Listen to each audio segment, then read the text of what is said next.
Maseches Bava Kama Daf Tzadites Amud Beis. We are now more or less in the middle of the page. Line starts with the word Vekaima Lan, and we should start from the words Omar Abba Bar Chana. Although we saw it at the end of last year, but it was cut off, and also I said something which I was confused. So now everything hopefully will be better. The Shiur Nishmas of Imir Menachem Ben Akiva, Ule Ilui Nishmas Rusbas Shalom Sobas Moshe Leofuas Noch Leonel Ben Yulia Oriya Yosef Israel Ben Chana Michal Chaya Michal Besoch Shachol Yisrael. Let's give a very, very important introduction. We're speaking here, the sugya is about an uman, a professional person, who basically messed up. It could be either a tabach, as we saw, a shoichet, or anybody else that did the job wrong, and he messed it up. So we don't say odam od loilam. We don't automatically say, oh, you are a mazik, and a mazik is always chayiv, regardless to the level of negligence. The question is, why don't we say that? Because according to those who don't believe in Shmuel, the opinion of Rabbanon, who are against Shmuel and Rabbi Meir, they say that it depends if the person is paid or not paid. That was the rule. That's a rule of thumb. If the person is a paid person, then he has to pay for the job, the wrong job that he did for messing up. And if he's not paid, then he doesn't have to. Generally speaking, we understand the concept of, obviously, if a person gets paid, he's more mechuyev than otherwise. But we still have to understand better what's going on. One pshat is that really we don't always say Odom Od Loilam. That's Tosis in Daf Chav Zayin Amud Beis. Yeah, we investigated into it, Mechavrusa of Berman and myself. Tosis says we don't always say that a person is always obligated. When we say person is Mod Loilam, means not only level of pshia, of real negligence, not only then you're chayev, but even if you are one level above. Let's say there's a level called Aveda. A person lost something by mistake, right? Gneva Aveda is above Pshia. So by Gneva, we say, oh, that level, you can't exempt yourself when you're Mazi. But if it's a higher level of Oines, if it is Oines, which is real Oines or close to Oines, then we say the person is Potter. When do we say it's Potter? We say that only if he's not paid. But if he is paid, that level of Oines, he is Chayvon. We don't always use the magic formula. That's one way. Another way, even more interesting, is, says the Ramban. Ramban we saw in Bava Metzia, and all different, completely different Masechta. Says the Ramban in Bava Metzia, he says a person who's the mazik is always chayev, even if the oinus was something, UFO falling with a dinosaur out of space, I don't know what, Yerucha Shel Eliyahu, a wind of Eliyahu became unbelievable and made him fall on something. He's always chayev. So what's going on over here? We see Gemaras, many Gemaras to tell us that he's potter. Says Ramban, the only Gemaras that tell you the person is potter is if he's a person who's working for someone else. If you're doing work for somebody else, you're not a mazik. You never fall under the category of mazik if you are a worker for someone. You're just not a mazik. So why? So then mazik section is crossed off. You're not a mazik. Delete mazik. What are you? And this is where I didn't believe Mechavrusa, but he was right. Says Ramban, he's a shomer chinam or shomer socher. A person who gets to do the job is a shomer socher. He's mamish a shomer socher. That's why he has to pay.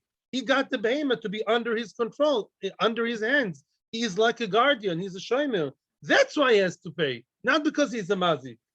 Sorry, and the shomer chinam is potter. And the shomer chinam is potter. So a guy who does the work for free is potter because he's a shomer chinam. Mazik is not a mazik. People do work for you. You can never label them as mazik. You brought it to them. You want them to deal with your behemoth. Don't call them mazik. If they messed up, they're labeled either under shomer chinam or shomer socher. And as we all know, shomer socher is chayev. Shomer chinam is potter. That's the second way. That's a summary of what we've seen so far, more in depth. Now, Omar Abba Bar Chana Rabbi Yochanan. Rabbi Yochanan's statement is actually not like Shmuel. Said tabach. Line starts with the word tabach, more or less in the middle of the page of the wide lines. Tabach uman shekilkel. Competing here with the noise from behind. Sorry. Tabach uman shekilkel. A professional sheikhet that messed up, that got the behemoth to be treif. Chayev is chayev to pay. Even if he's very professional, like the tabochim, Like the slaughterers of Tzipori, then he's chayev. Why afilu? Says the Pnei Yoshua, because we don't say, oh, this man has record of 30 years of never being wrong, so maybe you'd say it's all oines. No, it's not oines. You came here to do the job of shchita. That's what I'm paying you for. So you chayev. You chayev. Did Rabbi Yochanan say that a shochet always has to pay? Rabbi Bava Kama says, there was a story, there was a real life case, a case that came to Rabbi Yochanan, in the Knista de Ma'on, in the place called Ma'on, and he told the tabach, the shochet, the messed up, Zil, go, go bring a proof that you are an expert to shecht tarnegolim, mimchis, you're an expert, a mumche, to tarnegolim, ve'eftarcho, and I'll exempt you, I'll let you off the hook. In other words, by the way, I didn't mention again what we said last week. If the person is an amateur, of course he has to pay. You're an amateur, not professional. That's terrible pshia. So here it sounds like as long as you're not an amateur, as long as you bring me your certificate that you're a professional shochet, a certified shochet, then it's okay. How come? Didn't Rabbi Yochanan himself say that he's chayev? And says the Gemara, loy kasha. No, it's not difficult. Kan bechinam, kan besachar. That's very, very easily answered. When he does the job for free, he's potu. A shomer chinam is potu. I'm a professional guy. You asked me to come here. Don't call me mazik. You want me to do it and for free? I'm a shomer chinam. I'm not a mazik. I'm not going to pay you a dime. I owe you something? No. Kan besocho. When Rabbi Yochanan says that he has to pay, that is the case when it's besachar. What does it mean besachar? He's really being paid. If you're being paid, you may not be a mazik in a classical sense. You're shomer sachar. The shomer sachar is responsible for everything that happens under his control. Just like Rabbi Zera said, if a person wants to have the tabach owe him money, meaning obligated and secured, I would say better insured.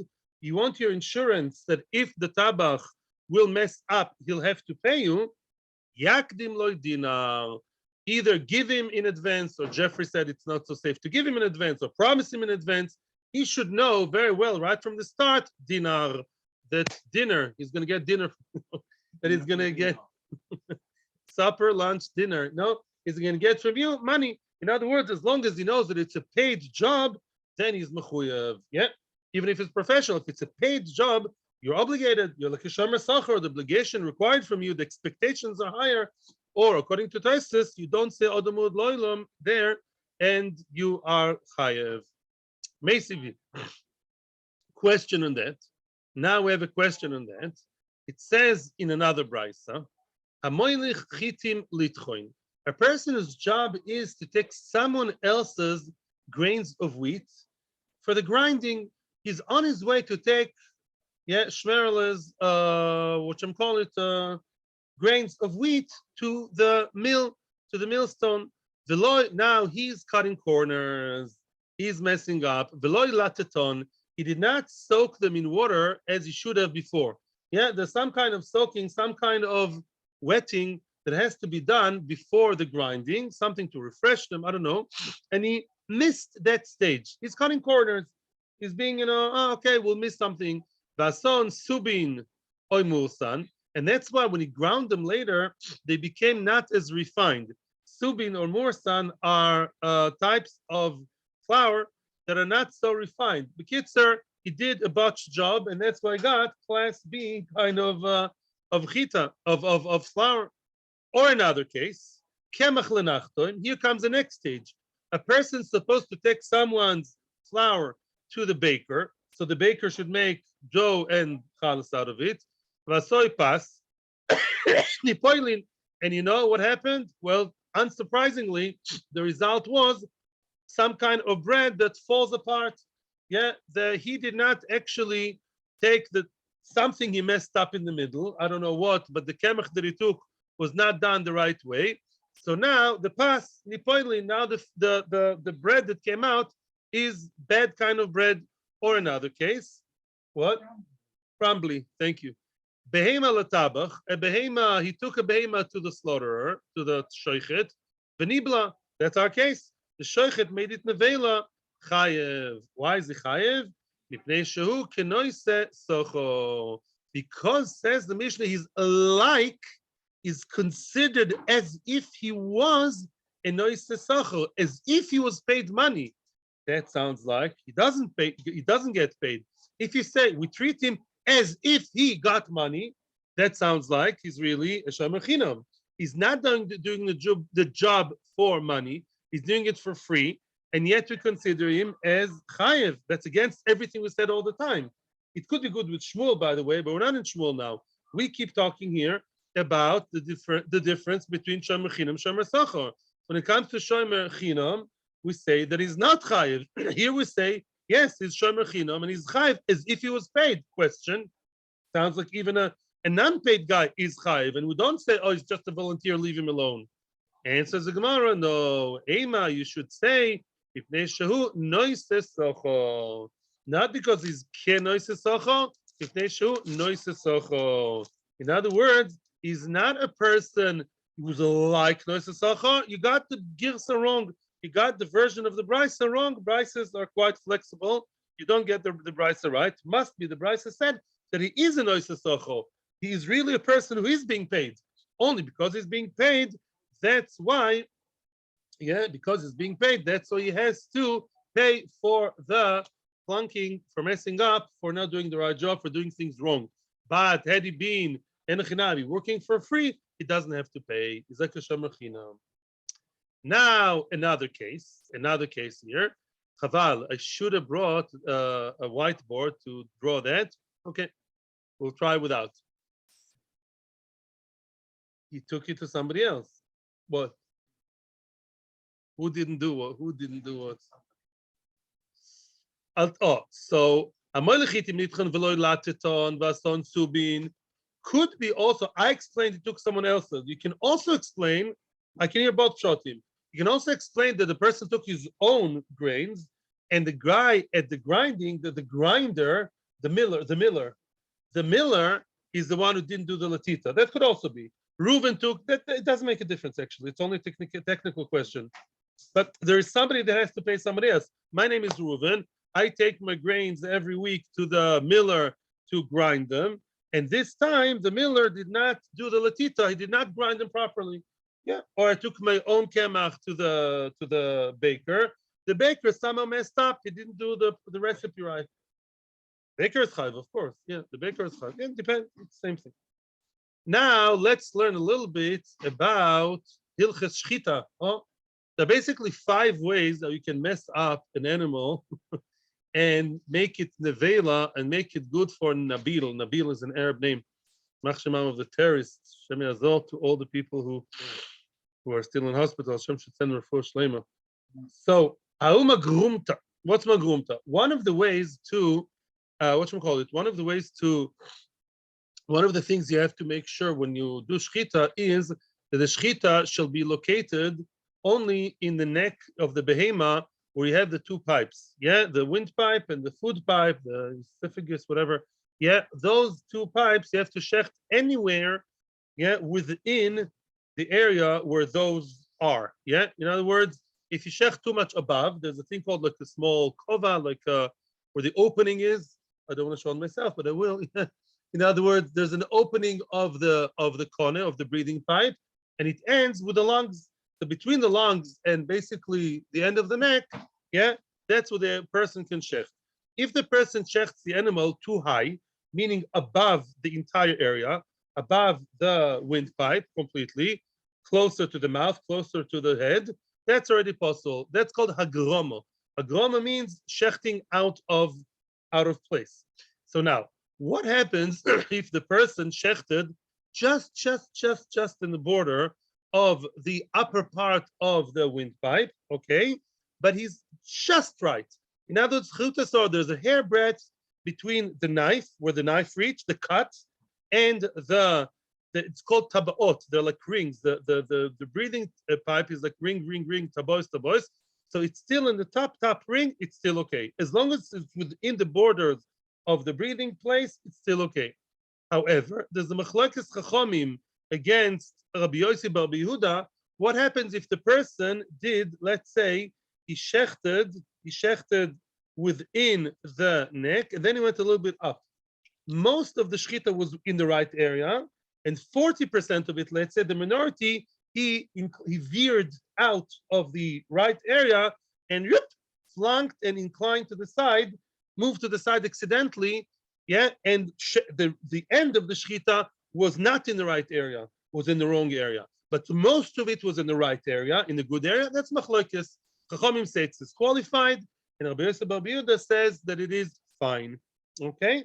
So now, so that was the case. There was this case of a hagroma. There was an animal that this kind of case, this very specific case, which is an issue between Chachamim and Rabbi Yosef bar Yehuda, an animal that was mostly okay, and the minority was flying out, then the Asor L'Kamei de Rav, Rav is a dayan. There was a magrumta. There was a, there was a that animal, that case. One shaychet, Mr. Shechter and Mr. Cohen came to Beis Din. Mr. Cohen says that the shaychet messed it up. Tarfei. So Rav said it's treif.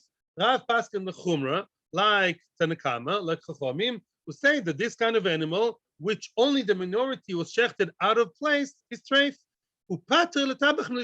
Oh, and he also, on the other hand, he said that the tabach, the shechet, does not have to pay. On one hand, it's treif. Mr. Shechter, you are wrong. You shechted the wrong way. And of course, it's treif. Nobody is allowed to eat it. Only Nabil and Said. But what?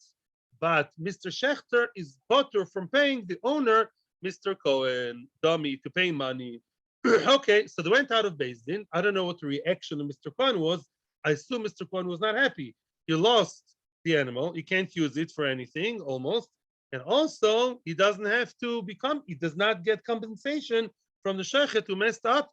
And let's assume that the shechet was paid money. Excuse me. But so far, there was a story to Pogu be Rav Kana ve Rav Asi beu Gavra. Rav Kana and Rav Asi, they met that man, the man that came out of Beis Din with his face down and tail between his legs. He lost on both counts. His behemoth is treif, and also the money, he doesn't get paid compensation. They met him, Omrulei, so they told him. Rav Kana and Rav Asi, were the Talmidim, I think, of Rav, as far as I know, and they told him, and we don't know what's the tone of voice over here, and they told him, Ovid b'charav tarti, Rav did two things to you. We don't know if it's wrong things or good things or bad things. I assume it's bad things. My tarti, what's the comment exactly of Rav Kana and Rav Asi? What are the two things that they're talking about? Ile matarti legriusa. If you want to tell me tarti legriusa, if you want to say Rav did two bad things to you, the sympathizing. Oh, is that what Rav did to you? Oh, misken. What are the two things that Rav did wrong, Kilu? The Baila Lachshuri, Rabbi Yosef bar Yehuda, he should have kasher it like the opinion of Rabbi Yosef bar Yehuda, v'tolfo k'Rabbanon, and he treifed it, he paskin that it's treifed like Rabbanon, and they seem to disagree with Rav behind Rav's back. V'inami k'Rabbanon, and if he already wants to be machmir in kashrus and be machmir in the issue of Yerideo, kashrus like Rabbanon, and tells you what, that really it is treif. So at least, okay, thank you. If it's treif, the tabach, he should have been mechayivim. He should have obligated him to pay money. What's going on here? How can Rav do such a thing to you? Reg the Gemara, it seems like what they're saying is right, but you think they're acting ethically by talking behind Rav's back and questioning his psak? Reg the Gemara, are you allowed to meimar, to say ki hagavna, such a thing? Are you allowed to talk like that? Tanya. It says in the Brisa in Tractate Sanhedrin, let's say the person who lost the court case, he lost his case, lo yoimar, the dayan should not meet him in a private room after the psak was given. Yeah, let's say Reuven and Shimon are in Beis Din. Reuven lost his case, okay? How many dayanim are there? 3 dayanim, okay? There are 3 dayanim. It's just a regular money case. And now Reuven lost the case. Now one of the dayanim, Rav Yisrael, lo yoimar, should not say to the poor, the one who lost the case, shouldn't tell him, Ani mezake, I was on your side. וחבריי מחייבים, my friends, the other two, they were מחייב. אבל מה אעשה שחברו רבו עליי? What can I do that I was overruled, right? And that people do it all the time, you know that. Like in parents' bodies and all kinds of, in companies, people like to be the good boy, and they will tell the person who lost his job, the person whose kid was not accepted to school, the person who this and that, they would say, I was overruled, I was on your side. It's usher to do that. It's usher to do that. You're not allowed to do that. You have to show united front. On that it says, a person who's hoilech rochil, a person who's a meragel, who's like a spy, who actually passes in bad information from one side to the other, is megalis soy, the person who reveals a secret. In other words, you should know that a person who discloses other people's secrets is also a form of lashon hara or chilus, because the person doesn't want you to share the information. So too, the decision of any committee or any beis din should be private information. So if so, we don't believe that Rav Kana and Rav Asi, they wouldn't behave that way. Ela, so what did they really tell him? When they said Rav told you two things, Rav did two things to you. What's the comment? They're actually encouraging the losing party. They're encouraging him and tell him Rav did you a favor. You coming out of beis din with your face, face on the floor and tail between the legs? No, the Malius, it's a good thing. Why? First of all, the lo echlechotofik isura. Say thank you. Rav did not feed you a sofik isur. You want to have a behema on your Shabbos plate. You want to have meat, which is a questionable isur. I wouldn't like to. What does glat mean? Everybody likes to eat glat meat. Glat means there are no questions. Chalat, smooth, right? That really, it's completely good. You want to eat the questionable meat? Rabbanut Aza, say thank you to Rav that he saved you from the suffix. We're not asking who's right about that story of the Agrama, basically the Rabbanut, but it's a suffix. And also, why shouldn't the other guy pay? Menachem is suffix Gzela. Rav really didn't know who's right. Rabbi Yehuda, Rabbi Yehuda Rabbanon. Lemaisa, it's a suffix twice over. Regarding kashrus, we don't know if it's kosher or treif, so don't eat it. Now, regarding taking money from the shoichet, obviously you cannot take money from the shoichet, because everybody here knows, and we learned from Kita Daled Hevov that moitzi mechaveroi olavaraya. You cannot take money out of a person's pocket out of doubt, right? In other words, if you would have taken money out of the pocket of the shoichet, was not maybe a good guy, maybe yes. Lamaisa, you can't take money out of someone's pocket out of doubt. The kids, it's very, very simple. In case of doubt, in English, you say in case of doubt, do without. It's not so simple. Well, yes.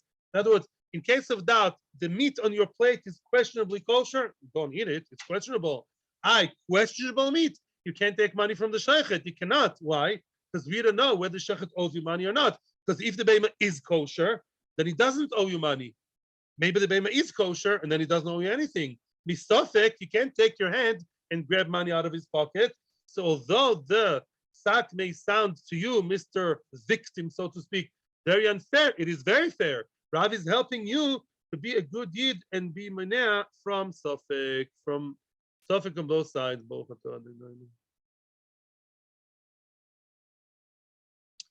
Rabbi, yes. Right.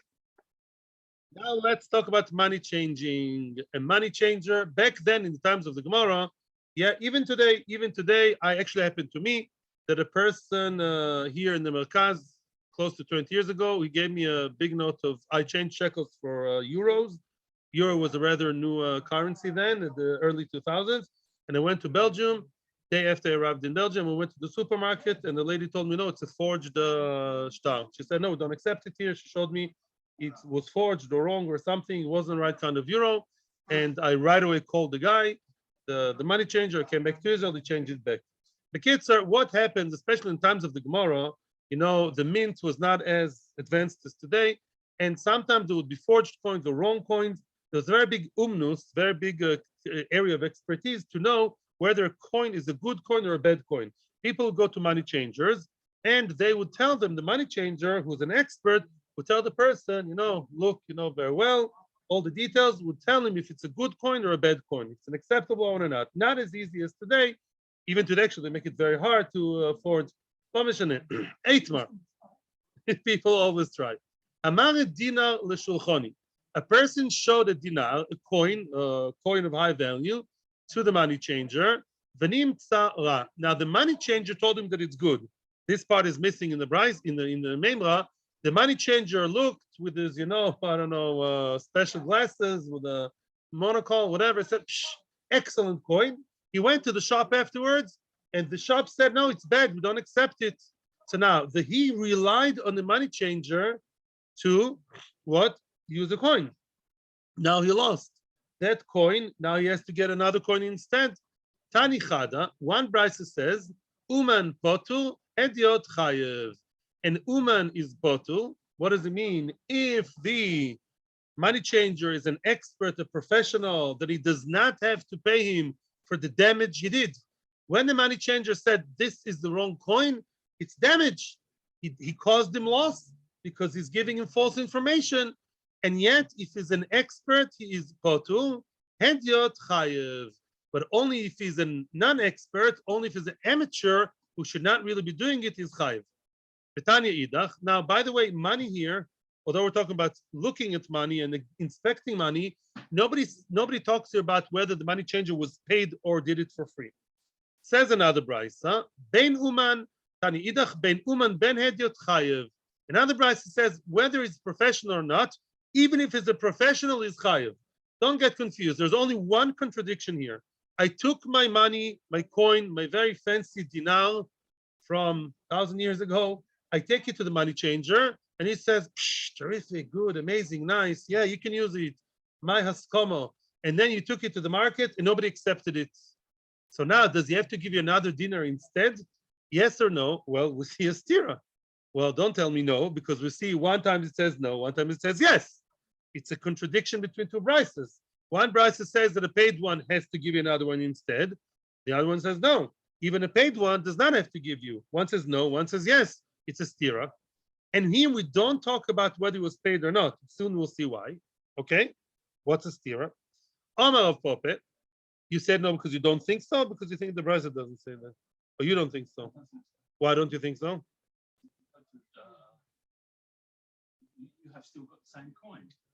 But it's bad. And he told me it's good. I went and I bought. What do you mean? No, but now they're asking. He has limited amount of money. The owner. It's still got the coin. No, but I've limited. Now I have to pay more money. I relied on that coin. That's the only coin I have. Now I have to cook up another coin to pay the people in the market.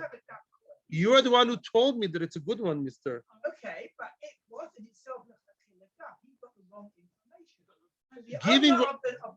information. Giving wrong information is like nezik, and soon you'll see why. I'm relying on you to use it, and you caused me discomfort, shame, and you caused me extra expenses. I got this coin. Yeah, I got this coin from someone, assuming it's good, or maybe I got the coin from someone else. Let's say let's rephrase the case. I'm supposed to get paid by my boss. My boss said, okay, I'm going to give you this coin. I went to the money changer with the coin that I'm supposed to be getting as my salary. Okay.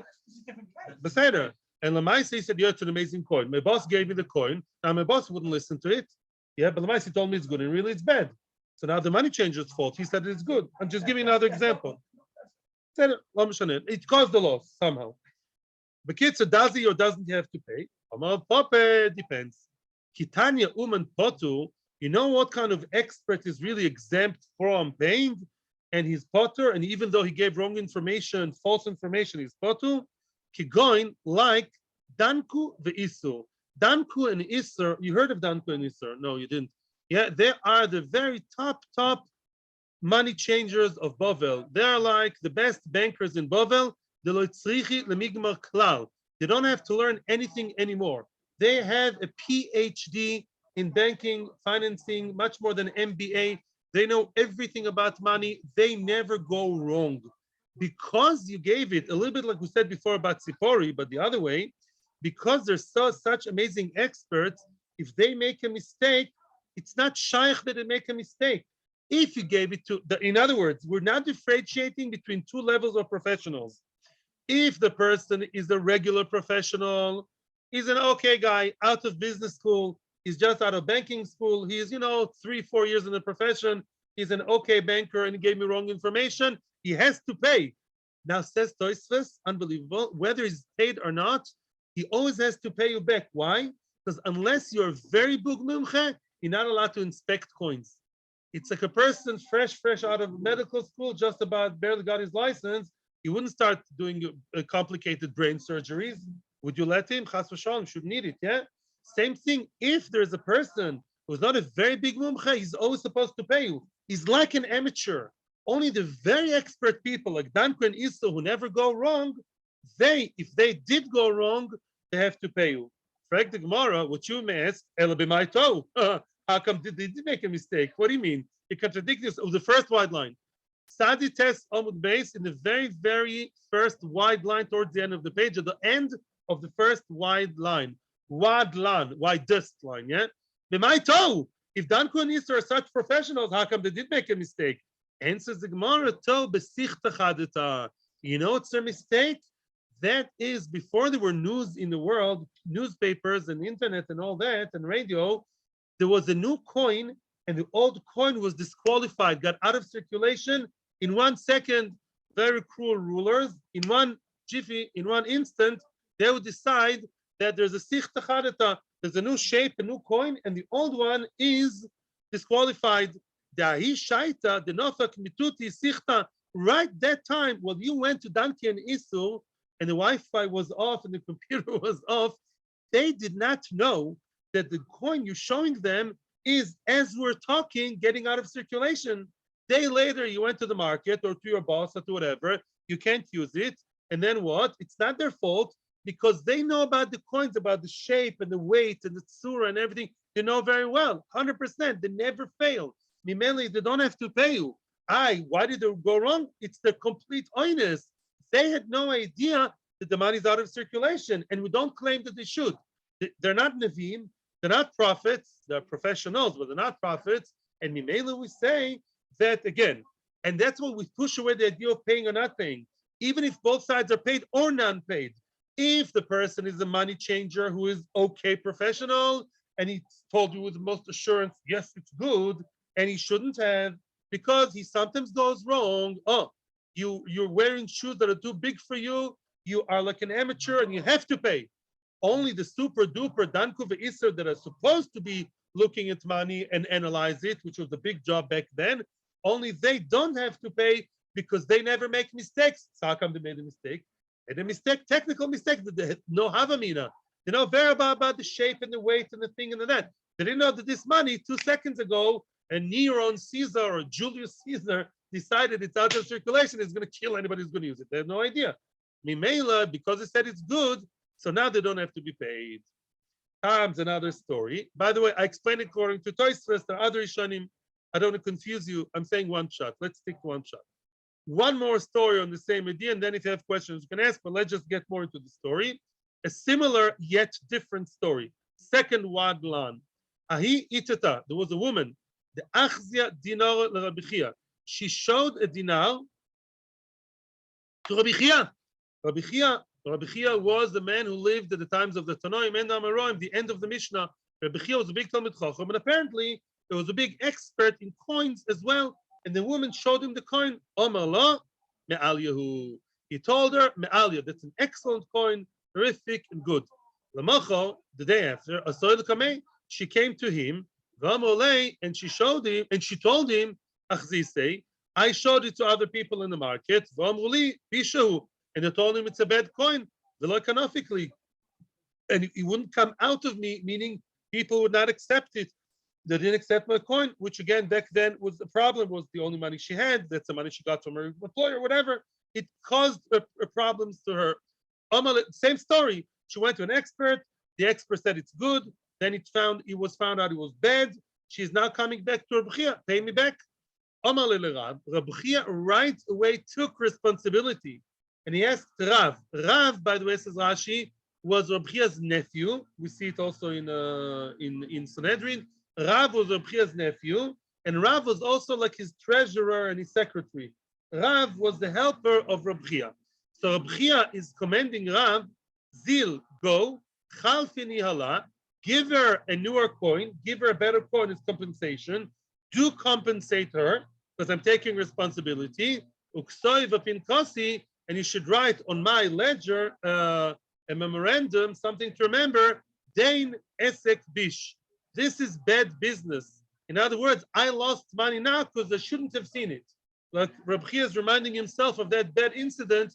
I shouldn't have seen the coin, shouldn't have said with such certainty that it was bad, that it was good, because really it was bad. Okay, sounds like Reb Chia is, Reb Chia is such an amazing, honest person. Frag the Gemara, wait a second.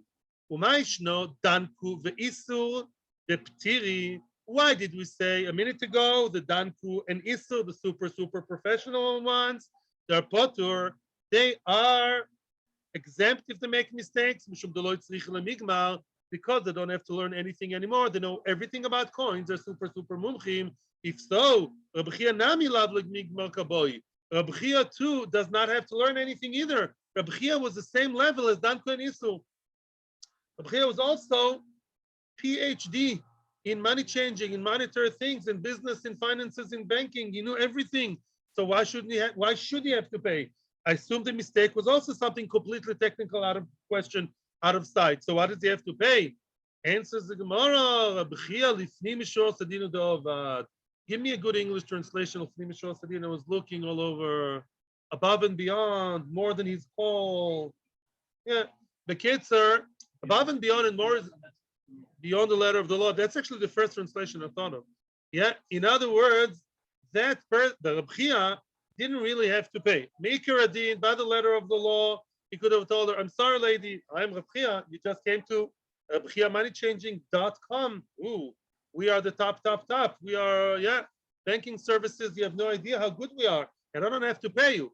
But because Rabbi Chia did beyond the letter of the law, he went above and beyond. Yeah, and therefore, he gave her back the money, although he didn't have to. Now, Lifnim Mishur Sadin is a very, very funny, tricky. That's why my translation was doubtful.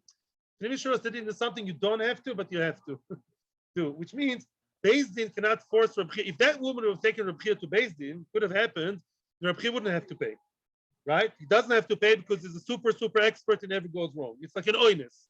Something went wrong in the system. Yeah, from Elamai, but the person himself does have to go to Lifnim Mishur Sadin. Yeah, if you ask your rabbi himself as a personal coach, the Rav will tell you, you have to do it from Mishur Sadin. It's like not a chiyuv, but it's a tzorich. Mitzidcha, from your own, doing the right thing. Right. But it's more than just voluntarily doing the right thing. It's like one level above. You know what I mean? It's like you do have to do that, although you're not mechuyev by the system, by the legal system of the law. As we'll see soon. I was not here. I was preparing my own talk, so I didn't hear the whole. At the end,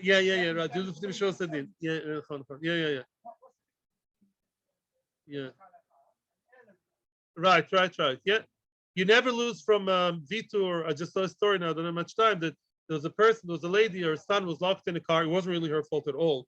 It was an older kid who was being very mischievous. He was locked in a car. It was a very hot day. He was already a big kid, 10 years old, and he hid in the car on purpose. It was really the kid's fault. He was doing something very wrong. He dafked in the car against everyone's will, and he locked himself. He was not a negligent parent, and he started banging like crazy. And it was a very hot day. Nobody was there because it was so hot. Yeah. Then a lady came out. Cut a long story short, we don't have time now. Lady came out of her yard through like the back door. Nobody goes to that place, and she released him. The parents of that child, or the grandparents, the reason why she had that path, because they allowed her to go through their garden. And it was not so easy for them. They allowed her to have an opening to go through their private property. You had to go back and forth to the garbage can, and she went to take out the garbage. That's what she said, you get me? Because they were mevater and allowed her to use the shortcut. Eventually, that's what saved the grandson. Beautiful story. Just read it in Alone yesterday. Weiter. Let's continue. Kedetani Rav Yosef, as Rav Yosef taught us in the Brisa, quoting a Brisa, it says, let's read the entire pasuk. The pasuk that's mentioned in Parshas Shlach, after Shir Sayam, it says there around the Man area. I'm reading the whole pasuk, not in the Gemara, and then I'll read it in the Gemara. It says, Hashem tells Moshe Rabbeinu, you should warn them, tell them about the chukim, the laws, the Torahs, Tell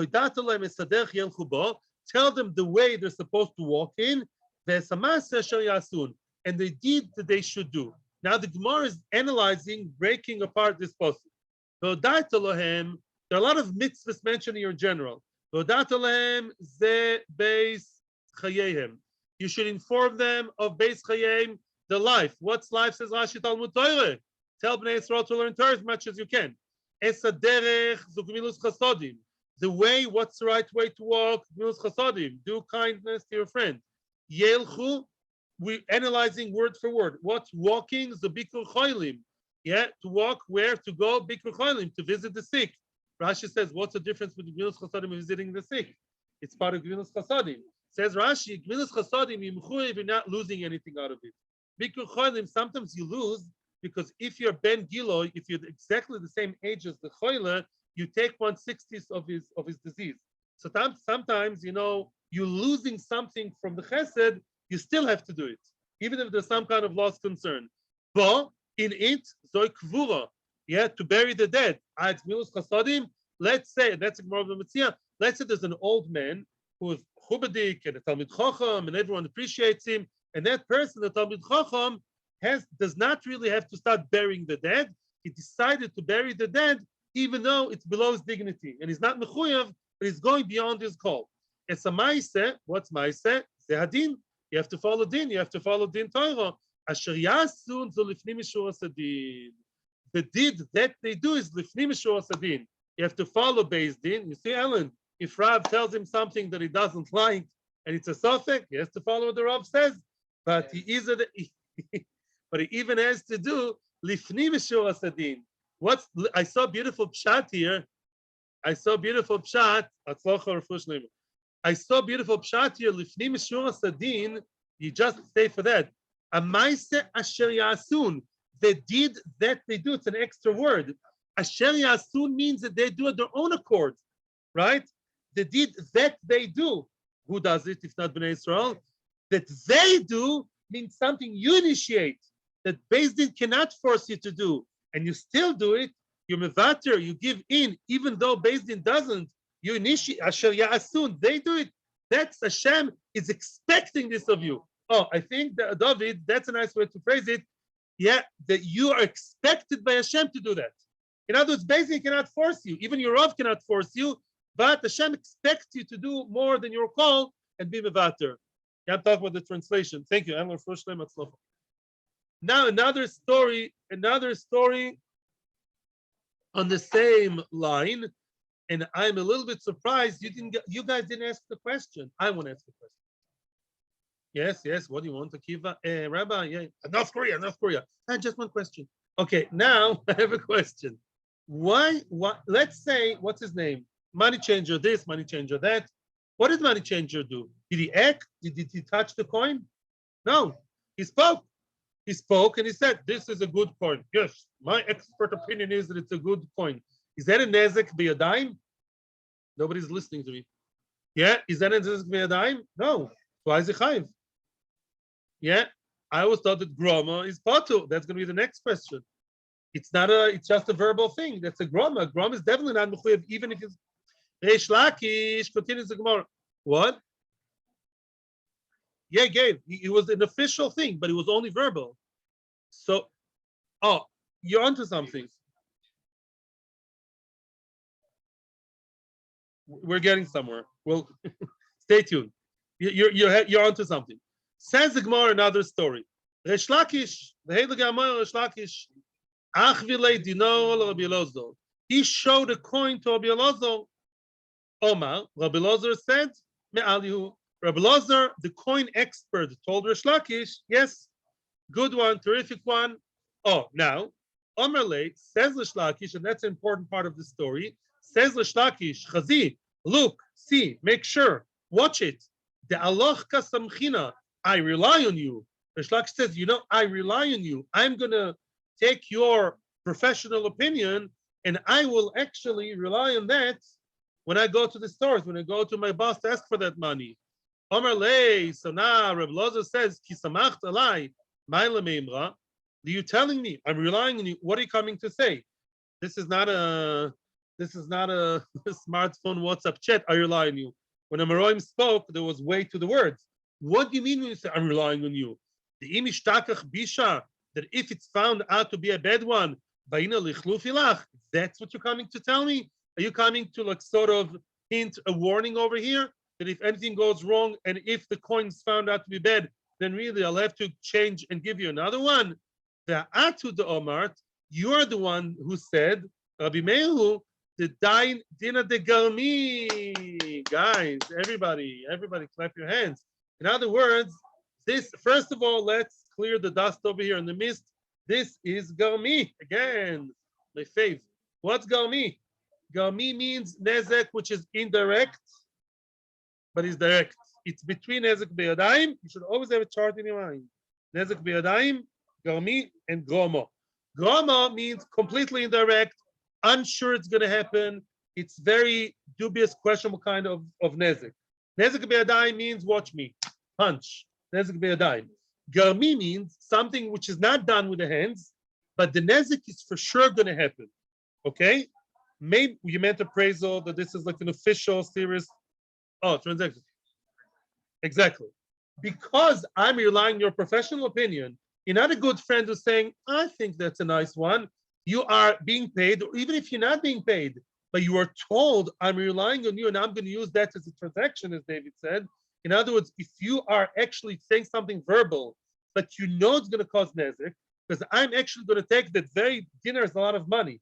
Yeah, dinner is the second most valuable money in the olden days. Yeah, I take the dinner and I use it based on your professional opinion. Yeah, of a top banker. That is called a certain. It's for sure. It's a for sure nezek, and that's called gomi. It's not done with the hands, but it's a very clear, strong nezek. And therefore, just like somebody who burns his friends, check. You have a check, and somebody burnt it. Yeah, that was actually beyadayim. That was a different story, but the check is not real money. Over here, it's verbal, but it's real money, right? Therefore, in both cases, when something certain is involved, that's called gomi. But let's not lose sight. Now he's telling him, you're a shlakish. How can you contradict your own words?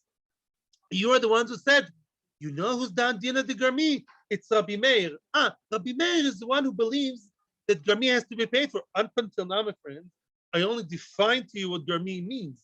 Do you have to pay for garmi or not? Can Beis Din force a person who was mazik, who damaged in a garmi way? Shall we force him to pay? The machloikas, huge machloikas still today. Says Rish Lakish, you're Rish Lakish. You're the ones who said Rabbi Meir is the one who paskins that garmi is the real nezek that can be claimed in Beis Din. My love, don't you mean to say Rabbi Meir v'lo svira lan kavosei? I thought you mean to say Rabbi Meir is the sole opinion, the only opinion. V'lo svira lan kavosei. We don't believe in Rabbi Meir. You, Rish Lakish, start threatening me, so to speak, and you're telling me if anything happens, you're liable. No, that's garmi. I thought you believe Rabbi Meir is like a lone wolf, and we don't paskin like Rabbi Meir's opinion of garmi. Amar lo, says Rish Lakish, no, you got me wrong. Rabbi Meir, the svira lan kavosei. I'm the one who found out, I'm the discoverer, that Rabbi Meir believes in garmi. The svira lan kavosei. I believe that you do have to pay for garmi. Yeah, and as it sounds like Shulchan Aruch paskins, but it's not so simple. Rish Lakish believes that garmi should be paid for, and therefore Rish Lakish is being very consistent. It's not chas v'shalom his personal interest over here. There's no conflict of interest. Rish Lakish, from the start till the end, believed that Rabbi Meir's Tana, who believes garmi should be paid for and be claimed in Beis Din, and Rish Lakish follows his own opinion. And he's telling me, I'll take you to Beis Din. If anything goes wrong, my dear friend Rabbi Lazar, my fellow Amoira, I'll take you to Beis Din because I follow Rabbi Meir, who believes in garmi. Frak the Gemara, hi Rabbi Meir, which Rabbi Meir? In other words, where do you ever find a statement of Rabbi Meir in the Shas, in the Mishnah, that says that garmi, that a half semi-direct nezek has to be paid for? Ilay Rabbi Meir, Daled Lamed Mem Pei Siman. There are going to be 4 cases. We're going to bring Rabbi Meir, trying to prove that Rabbi Meir is paskening garmi, and at the end, the pay one will be the right one. None. Let's look at the first case. It's a Mishnah in Sanhedrin. What happens when a dayan goes wrong? Boom, boom, boom. A dayan did something, asking something verbally. A dayan, bang the gavel, so chayev potter, he's mechayev, he's potter, and it came out that he's wrong. They showed mamish, mishnah, they saw that it was wrong for sure. Yeah, that not. Dan is adin. A dayan paskin halacha one way or the other. Zika is the chayev. What's zika is the chayev? There was a person who eventually was found out to be chayev, that he should have been guilty and charged of paying, and by mistake, the dayan told him, no, your potter. The dayan was wrong when he told Reuven, no, leave the money in your pocket. You don't owe the money to Shimon, and he was wrong at the end of the day. Chiyuv is zakai. Let's say it was the other way. A person did not owe money to anybody, and he told him, you have to pay. So he was wrong. That's somebody came to a Rav. It's not Beis Din, it's a rabbi, a Rav. And he told him, listen, I have a question of Tumah V'Tara, some dead rodent, maybe touched my fruit, maybe didn't touch him. There was fruit that was tohor, and the dayan said that they're tomeh. He caused them loss. Right? Now it's tomeh. Let's say it's a kohen, it's truma, can't eat it. Or tira satomeh.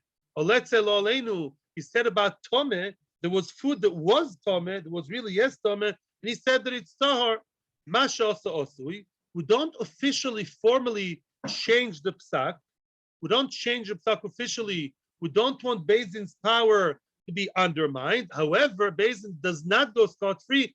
Bishalem mi beisoi. The dayan has to pay from his own money. I'm not going to all the details there in Sanhedrin. It's complicated. If we don't change the din officially, let's say, but we demand of the dayan. Let's say the dayan Chas v'Sholom said that I owe 1,000 shekels to someone and I don't. So now I'm going to go to Beis Din and take that dayan to another Beis Din and say the dayan, has to pay me for causing me a loss of 1,000 shekels. Wait a second. All the dayan did was, have you seen those cartoons? The dayan didn't do anything, he just spoke. And yet Rabbi Meir said that even though it's only speech, because it caused a for sure damage, he has to pay. So you see Rabbi Meir Paskins Garmi. You see Rabbi Meir believes that a verbal nezek of a dayan, well, same thing, verbal nezek of a money changer, of a business expert, same thing. Rely on me for sure, that's a good coin. That's a din. So you see Rabbi Meir believes in Garmi. Mazel tov. Says the Gemara, no. The Gemara is going to now dampen our joy. No, that story over there was not the case of Garmi. Ha'itzmar alone. We already explained that Mishnah in Sanhedrin differently. Omar Bilo, Omar Rav. Rabbi Lo says on behalf of Rav, V'shenotol v'nosan bayad.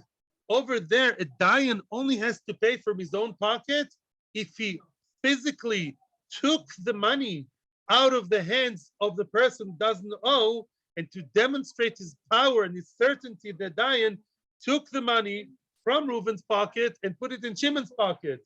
Because he acted physically, that's why he has to pay. But if really it's only verbal, only with words, he doesn't have to pay. Rashi goes into length, we don't have time. What would be, let's say, we also had other cases, let's say said about a person, you don't have to pay. He told the person, you stay with your money. How could that be physical? The money is already in this, the opposite case. Reuven really owes money, and then Dan told him, no, you don't owe money, stay there. How could that be physical? Yes, but how could it be physical with the money? He left it in his pocket, it's already in his pocket. Elamai, there was a collateral. There was a collateral, and he took the collateral from him to him. Get it? In other words, he said, you don't owe anything. You gave your fancy candlesticks to him because he thinks you owe money? No, I'll take those candlesticks and give them back to you. So he did a physical thing. He gave the collateral back to the person who he thinks doesn't owe money, really did owe money. Because Nezek to the other guy, physically, that's why you have to pay. We did not yet prove the point that Rabbi Meir thinks that you have to pay for Garmi for verbal or uncertain Nezikin. Non-physical. We're looking for another case of Rabbi Meir. It's none. That's tomorrow's Mishnah. You gave your piece of wool to a dyer, to a painter, and you said, please paint it red. And he painted it black. That never happens, but let's say he did. Please paint it black, and he did it the wrong color. Very nice color. Top color, but the wrong color. Rabbi Meir says, no, Rabbi Meir says you have to pay him for the tzema, you got to pay him. The Gemara and the Havimina thinks that that's Garmi. That it's an indirect nezek. Why is it indirect? Says Tosfos, when you start the process of dyeing, the colors, that's not like today with a spray. It takes a long time. It has to cook inside for a few days until the color really catches in and gets absorbed. So having been a what, because it's a slow cooking process, maybe that's not called a Maisa B'Yadayim. Maybe Maisa B'Yadayim is the direct impact, the direct ouch. But maybe if he started this and after 3 days it became really, really bright red, maybe that's not called Yadayim enough, direct enough. And says the Gemara, no, awesome Kovid B'Yadayim. And Nezek that Lamaisi did with his hands, even though it's a slow process, it's not speech, it's not a check, it's a real thing. Even though it takes a long time, it's still considered as Yadayim. We did not yet find the source. We're in the middle. We have to close the Gemara now. It's over time. But we do have to find still the source. How do we know the Rabbi Meir said that a what? Garmi is something you chai for. What's Garmi? It's more direct than Gome, but less direct than Maisa B'Yadayim. Do you have to pay for that or not? Says Rabbi Meir, yes, but we don't know where Rabbi Meir says. Thank you very much. Atzlocho Rabbi, have a great week with Shefa, Bocha, Atzlocho, Brius, Parnaso, all good things for everybody here. Aliyah B'Toiro. Tomorrow starts a new Mishnah. Exciting. Thank you.